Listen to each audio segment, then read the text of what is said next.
మరి విఘ్నేశ్వరుడు పార్వతీదేవి యొక్క కుమారుడు కనుక శ్రీ మహావిష్ణువుకి మేనల్లుడు అవుతాడు. మేనమామల ముద్దు మేలైన ముద్దు. ఓసారి ఎందుకో వైకుంఠానికి తీసుకెళ్లాడు, మేనల్లుడు కదూ సంతోషంగా తీసుకెళ్లి అక్కడ సుదర్శన చక్రం పెట్టుకున్నాడు. ఇదేమిటో బాగుందని తీసి తొండంలో కింద పెట్టి మింగేశాడు. అయ్యబాబో, ఇది శత్రు సంహారకమైనటువంటి సుదర్శన చక్రం రా, దీన్ని మింగేశాడు పిల్లాడని ఎలా బయటికి తెప్పించాలో అర్థం కాక విష్ణువు మొట్టమొదట ఆ పిల్లాడి ముందు ఇలా చెవులు పట్టుకుని గుంజీలు తీశాడు. గుంజీలు తీస్తే మామయ్య అదేమిటి అంత విచిత్రంగా కిందకి మీదకి ఊగుతున్నామని పడిపడి పకపకా నవ్వాడు. ఆ నవ్వడంలో పొలమారి లోపల ఉన్న సుదర్శన చక్రాన్ని పైకి కక్కాడు.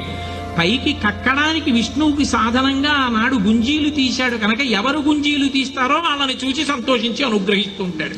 ఇప్పటికీ మీరు పాండిచేరి వెడితే పాండిచేరి రోడ్డు అంతా కూడా గుంజీలు తీస్తూనే కనపడతారు మీకు. విఘ్నేశ్వరుడి యొక్క పూజ అంత తేలిక.